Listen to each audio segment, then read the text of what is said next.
5గురు ముఖ్యమంత్రుల దగ్గర పనిచేసిన ఈ కేసీఆర్ హరీష్ రావు కేటీఆర్ హరీష్ రావు వస్తానా నేను రాను కేసీఆర్ వస్తేనే వస్తాను తప్పించింది. అంటే ధైర్యం జాలలే.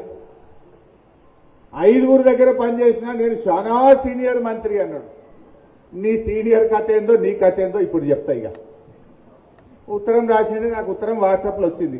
ఆ ఉత్తరంలో ఏం చెప్పిండంటే, కాంగ్రెస్ గవర్నమెంట్ వచ్చిన ఇన్ని రోజుల పాటు ఆయన చాలా సీనియర్ మంత్రి 5గురు దగ్గర పనిచేశాడు.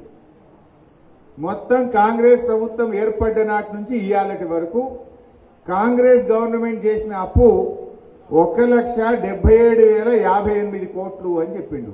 డిసెంబర్ నుంచి 2026 జూన్ వరకు కాంగ్రెస్ ప్రభుత్వం కొత్తగా తీసుకున్న అప్పుల విలువ 1,77,058 కోట్లు మాత్రమే.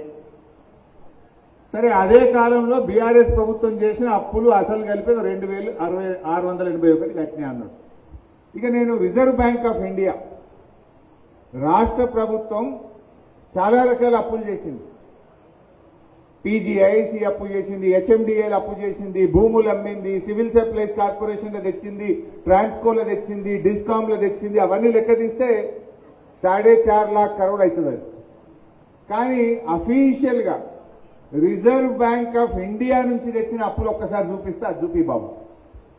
అంటే రాష్ట్ర ప్రభుత్వం రిజర్వ్ బ్యాంక్ ఆఫ్ ఇండియా నుంచి ఏ రోజు ఎన్ని అప్పులు తెచ్చింది. ఫస్ట్ చూడండి, డిసెంబర్ 12, 2023. అంటే కాంగ్రెస్ వచ్చింది డిసెంబర్ 7, 2023. డిసెంబర్ 12, 2023 నాడు 500 కోట్లు. డిసెంబర్ 19, 2023 నాడు 500. మొత్తం తెచ్చుకుంటూ లాస్ట్ అప్పు ఎప్పుడు తెచ్చిండ్రు? జూన్ 30, 2026. ఇవాళ ఎంత డేటు? జూలై 3 తారీఖు.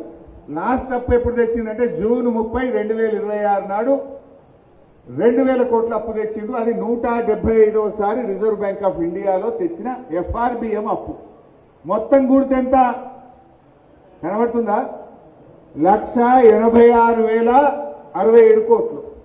ఇది నాది కాదు statement, reserve bank of India. మీరెవ్వరు పోయి గూగుల్లో కొట్టినా తెలంగాణ ప్రభుత్వం తెచ్చిన అప్పు రిజర్వ్ బ్యాంక్ ఆఫ్ ఇండియా ద్వారా ఎఫ్ఆర్బిఎం అప్పు ఎంత అని గూగుల్ అడిగినా, reserve bank of India website పోయి చూసినా ఎంతుంది అప్పు? 1,86,087 కోట్లు. మరొకసారి జూపల్లి పెట్టు. జూపల్లి ఏం చెప్పిండు అంటే 10,000 కోట్లు మింగిండా? ఇది ఒక్క ఎఫ్ఆర్బిఎం అప్పే, ఇంకా అన్ని కలిపితే కథ వేరు.